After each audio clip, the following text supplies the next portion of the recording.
বিসমিল্লাহির রহমানির রহিম। আসসালামু আলাইকুম সুপ্রিয় শিক্ষার্থীরা, আজকে আমরা এসএসসি চ্যাপ্টার 17 একটি গুরুত্বপূর্ণ টপিক সারণী হতে সংক্ষিপ্ত পদ্ধতিতে গড় নির্ণয় নিয়ে আলোচনা করব। এটার দিকে দেখব, কোয়েশ্চেনে আমাদের দেওয়া আছে ওজন আর শিক্ষার্থীর সংখ্যা।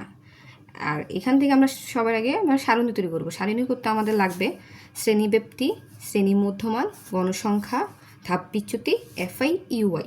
এর মধ্যে শ্রেণীব্যাপ্তি এবং গণসংখ্যা আমাদের কোয়েশ্চেনই দেওয়া আছে, আর শ্রেণী মধ্যমান আর বাকিগুলো আমরা তোমার অঙ্কের মাধ্যমে ধাপে ধাপে বুঝাবো।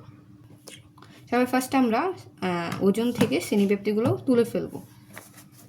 আমরা ধাপে ধাপে শ্রেণীব্যাপ্তিগুলো তুলি।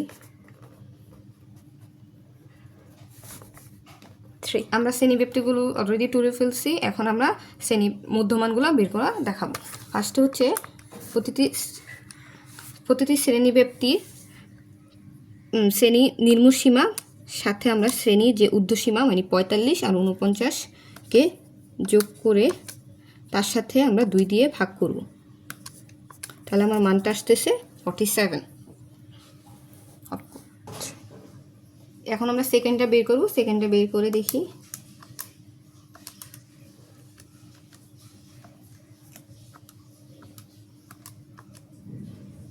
হচ্ছে 52 আসছে। এটা কি আমাদের শ্রেণীব্যাপ্তি হচ্ছে প্রত্যেকটা 5 করে, তো মধ্যমান এরকম 5 করে বাধ্যা থাকবে। এটা হচ্ছে মেন টপিক 3। সেমভাবে আমরা বাকিগুলো সেম প্রসেসে বের করে ফেলছি। আর আমরা যেটা বললাম যে শ্রেণীব্যাপ্তি যেহেতু 5 করে, মধ্যমানও প্রত্যেকটা 5 করেই বৃদ্ধি পাবে। এবার ধাপ বিচ্যুতি বের করার জন্য আমরা যে কোনো এখানে মধ্যমানের যে কোনো একটাকে আমরা এ ধরে নেব। আমরা চেষ্টা করব যে মাঝামাঝি কোনোটাকে এ ধরার জন্য। যে এখানে আমি 57কে এ ধরে নিছি,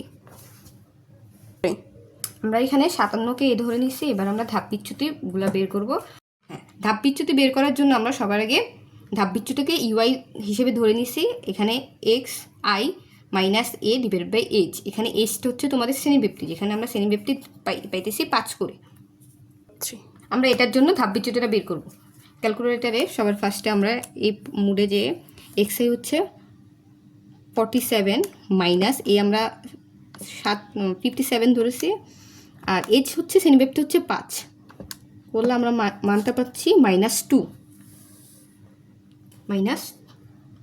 সেমভাবে আমরা সেকেন্ডও বের করব।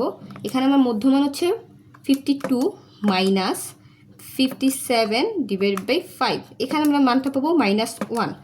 এরকম এটার সিস্টেম হচ্ছে -2 যদি -1 দেন হবে 0। সেমভাবে তোমরা যখন পরবর্তীগুলো করবা একই আসবে 1 2 3। আমরা এখানে লিখে আছে এফআই ইউআই, তার মানে এফআই ইউআইটা আমরা গুণ করবো। 6 × -2 -12, 9 × -1 -9, এরকম করে আমরা এটা সবগুলো গুণ করব এবং শেষে আমরা সামেশন অফ এফআই ইউআই মানে এই সবগুলো আমরা যোগ করব। সেখানে যোগ করে ক্যালকুলেটারে আমরা 29 পাবো। আর গণসংখ্যা হচ্ছে এটা কোয়েশ্চেনে দেওয়া আছে 60 মানে 60। আমরা গড় যেটা আমাদের কোয়েশ্চেনে মেইনলি চেয়েছে সংক্ষিপ্ত পদ্ধতিতে গড়, এই গড়টা নির্ণয় করব। গড়কে আমরা এক্স বার দিয়ে প্রকাশ করব ইকুয়াল টু এ মানে কি আমরা আগেই ধরে নিছি। এই যে এখানে আমরা সারণীতেই মধ্যমানের একটিকে এ ধরে নিছি। তারপর summation of FI UI divided by N আমরা সারণীতে দেওয়া আছে ইন্টু এইচ হচ্ছে শ্রেণীব্যাপ্তি। এখন আমরা এ হচ্ছে 57 যোগ সামেশন অফ এফআই ইউআই আমরা সারণী থেকে অলরেডি পাইছি হচ্ছে 29 ডিভাইডেড বাই এন হচ্ছে এই যে 60, আর এইচ হচ্ছে শ্রেণীব্যাপ্তি আমার 5। এই যে শ্রেণীব্যাপ্তি 5 70 থেকে 74।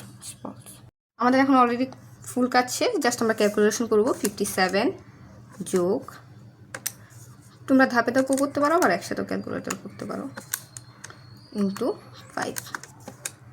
মানটা আসছে আমার 59 × 41। এটাই হচ্ছে আমার সংক্ষিপ্ত পদ্ধতিতে গড়। ধন্যবাদ।